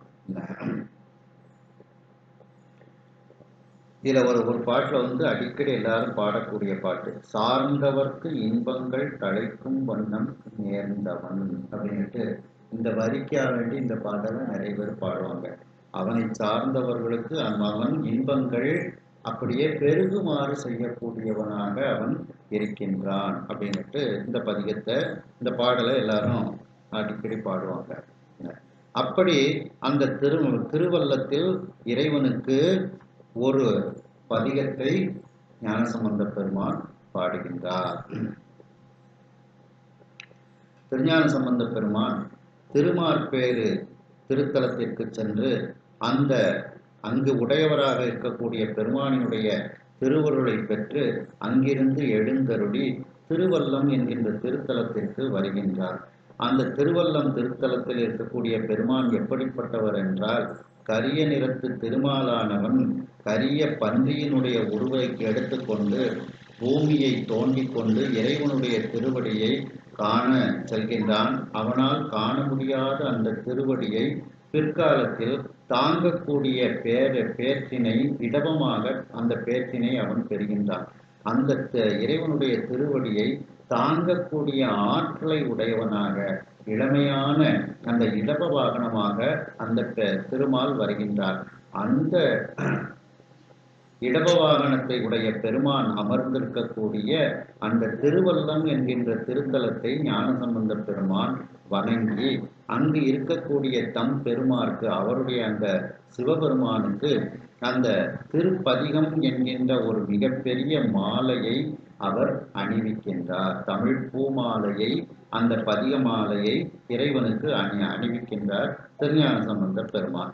அந்த பதிகமானது முதல் திருமுறையில் வியாழக்குறிஞ்சி பண்ணில் 113வது பதிகமாக எரித்தவன் என்று ஆரம்பிக்கக்கூடிய பதிகமாக அது இருக்கின்றது. அங்குள்ள பிரபதியில் அரிக்கரியார் கடல் வணங்கி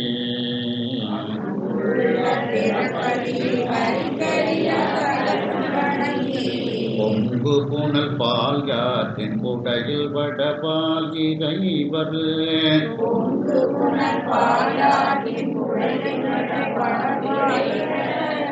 எங்கு முறை பதி பணிவார் இளம்பயம் போட்டோர் இறங்கி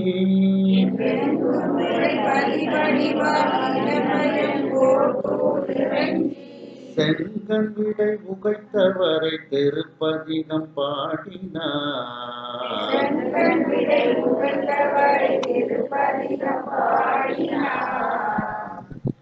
அங்குள்ள பிறப்பதியில் மேலும் அந்த பாலாற்றுக்கரை, அந்த திருவல்லம், திருமார்பேறு அந்த பகுதியில் உள்ள இன்னும் மற்ற பிற கோயில்களுக்கெல்லாம் சென்று அரிக்கு அரியார் கடல் வணங்கி திருமாலால் காண முடியாத அந்த பெருமானினுடைய திருவடிகளை வணங்குகின்றார். அப்படின்னா இன்னும் நிறைய திருத்தலத்துக்கு போறாங்க, தரிசனம் பண்றாங்க, பாடுறாங்க, நமக்கு கிடைக்கிறது. நிறைய திருத்தலங்கள் இருக்கு. ஆனால் பாடல் பெற்ற ஸ்தலங்கள்னு இல்லை. நிறைய சிவாலயங்கள் வரிசையாக எப்படியும் ஒரு பாலாத்தங்கரையில் இது மாதிரி ஒரு 2 கிலோமீட்டருக்கு ஒரு கோயில் இருக்கும். அதுலேயும் நிறைய கோயில் இருக்கு, அந்த கரையிலையும் இந்த கரையிலையும். அப்படி அந்த திருமாலால் காண முடியாத அந்த பெருமானுடைய திருவடிகளை வணங்கி கொண்டு பொங்கு புனல் பால் யாற்றின் அந்த தண்ணீர் பொங்கி வரக்கூடிய அந்த பால் போன்று இருக்கக்கூடிய அந்த ஆற்றினுடைய பக்கத்தில் வடபால் இறைவர், வடக்கு பக்கத்தில் இருக்கக்கூடிய அந்த இறைவர் இருக்கக்கூடிய எங்கும் உரை பதிபணிவார். அந்த எங்கும் இருக்கக்கூடிய அந்த அத்தனை திருத்தலங்களையும் திருஞான சம்பந்த பெருமான் பணிந்து கொண்டு இளம்பையங்கோட்டூர் இறங்கி, இளம்பையங்கோட்டூர் என்கின்ற திருத்தலத்திற்கு சென்று இறைவனை பாடி பணிகின்றார் திருஞான சம்பந்த பெருமான். இவ்வாறு செங்கண் விடை உகைத்தவரை திருப்பதிகம் பாடினார்.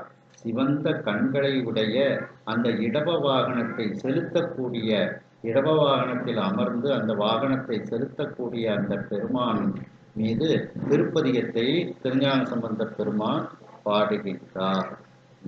இந்த இளம்பையங்கோட்டூருக்கு பேர் என்னன்னா, முதல்ல அரம்பையங்கோட்டூர்னு தான் இருக்கு. என்ன பேரு? அரம்பையங்கோட்டூர். அரம்பையர்கள்லாம் இறைவனை வழிபட்ட திருத்தலம். இந்திரலோகத்துல இருக்காங்கல்ல, அந்த அந்த ரம்பைகள்லாம் வழிபட்ட திருத்தலம். அதனால முதல்ல அரம்பையங்கோட்டூர்னு இருந்தது. அதுக்கப்புறம் மருவி சொல்லாக இளம்பையங்கோட்டூர்னு மாறி விடுகிறது. இப்ப இளம்பையங்கோட்டூர்னு தான் அதுக்கு பேர் வழங்கியிருந்தது. அந்த திருத்தலத்திற்கு சென்று அந்த பெருமான் மீது ஞானசம்பந்த பெருமான் ஒரு பதிகம் பாடுறாங்க. இந்த பதிகத்துல உள்ள சிறப்பு என்ன?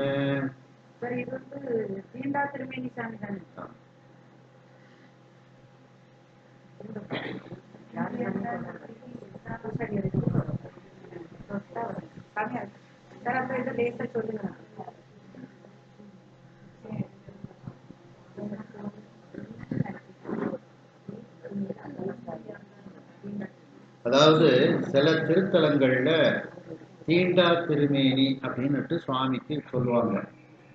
தீண்டா திருமேனினா அந்த பூசாரியும் அதை தொட மாட்டாரு. சாமி என்ன பண்ணுவாங்க அப்படின்னா, சுவாமியை தொடாமலேயே அவருக்கு அபிஷேகம் நடக்கும். நான் அப்படியே சாமியை தொடாமல் ஒரு டிஸ்டன்ஸு கீப்அப் பண்ணிட்டு அபிஷேகங்கள்லாம் பண்ணிடுவாங்க. சந்தனத்தை எவ்வளோ உருட்டி சுவாமிக்கு அப்படி அப்பிடுவாங்க. அந்த சாமி மேல கையை விரல் கூட படாது, பூவா அப்படியே சொல்லி இது பண்ணுவாங்க. ரொம்ப பெரிய அலங்காரமும் பண்ண மாட்டாங்க. ஏன்னா அலங்காரம் பண்ணும்போது சாமி மேல கை பற்றக்கூடாதுன்ட்டு பெரிய அலங்காரங்கள்லாம் பண்ண மாட்டாங்க. ஒரு 2 ஆரம் 3 ஆரம் போட்டு அதோட முடிச்சிருவாங்க. வேட்டியெல்லாம் அப்படியே பூ போல சுவாமி மேல வச்சிருவாங்க. அது தொட்டா ஒரு கொஞ்சம் பிரச்சனைகள் வருது அவங்களுக்கு. அதனால அது அந்த கல் ஒரு சூடு இருக்குதான் ஒண்ணு. ரெண்டாவது, அதையும் மீறி சாமியை தான் ஜோதிச்சு பார்ப்போமேன்னு தொட்டாங்கன்னா அவங்களுக்கு கொஞ்சம் பெருவியாதிகள் தான் வந்து. அதனால அந்த சுவாமி நெருப்பு போல இருக்கிறதுனால அது தீண்டா திருமேனி அப்படின்ட்டு நிறைய கோயில்கள்ல இருக்கு. அந்த கோயிலை பூஜை பண்றவங்க அதை சாமியை தொடாமலேயே அவருக்கு பூஜைகள்லாம் நடக்கும்.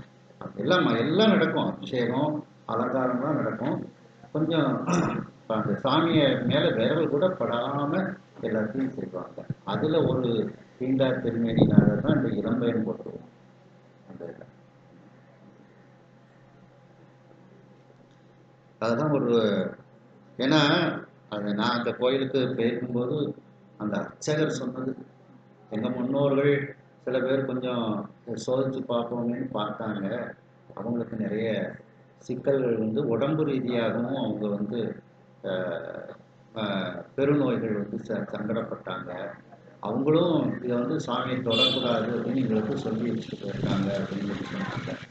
தீண்டா திருமேனினால சுவாமிக்கு இளம்பையன் போட்டு வரலாம். தலப்புராணத்துல என்ன சொல்லுதுன்னா, பங்காளி 2 பேரும் பூஜாரி, ஒரு மாசம் இங்க ஒரு மாசம் அங்க.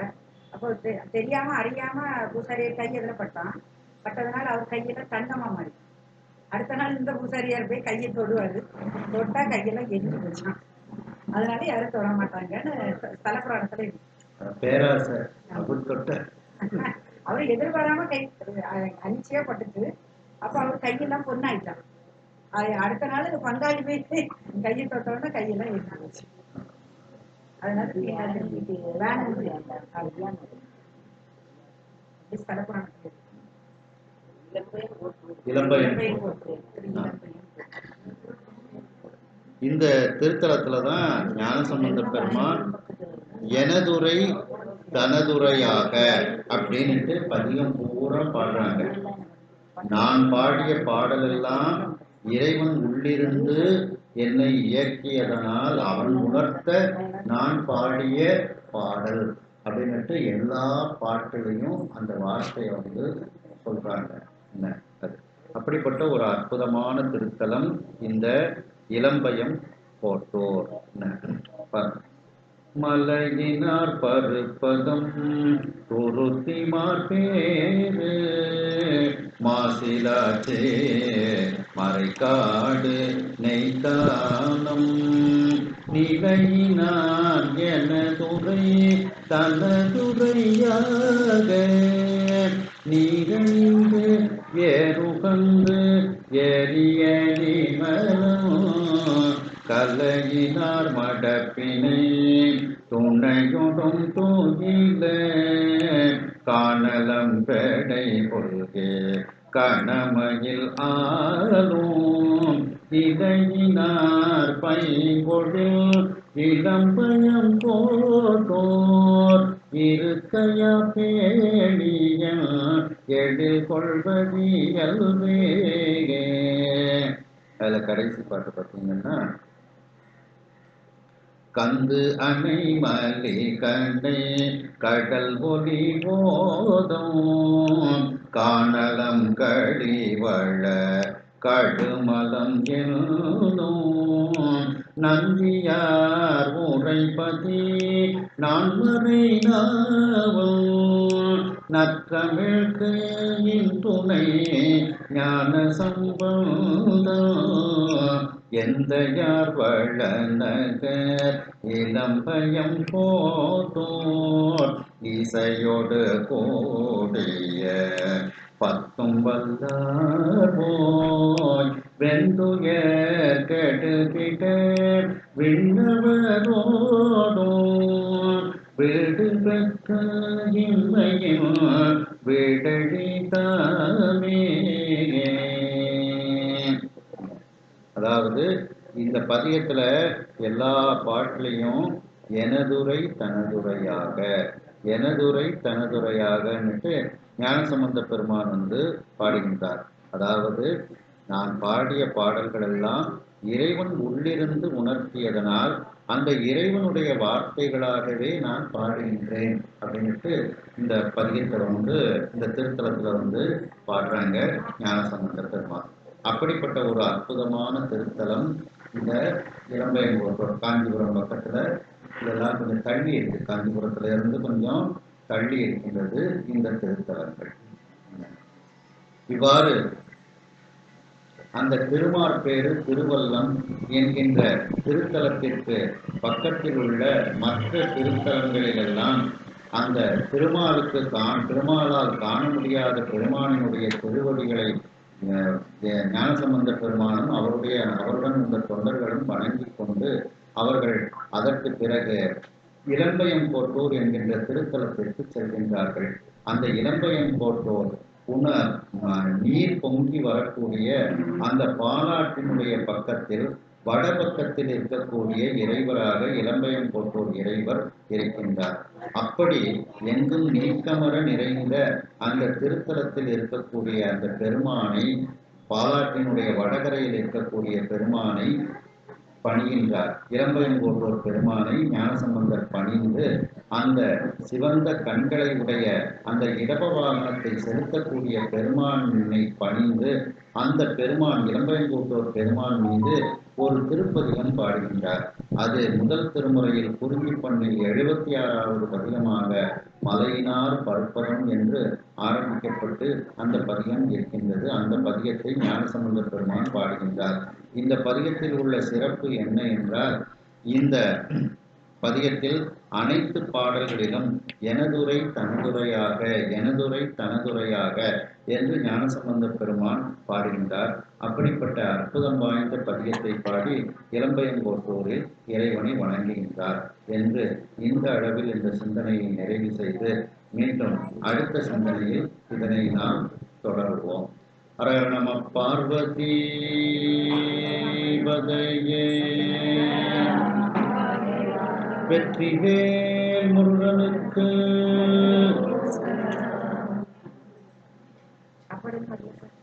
சாப்பாடு வரலையா? மணி 1 ஆயிட்ட. சரி, எல்லாரும் ரெஸ்ட் எடுக்கணும்.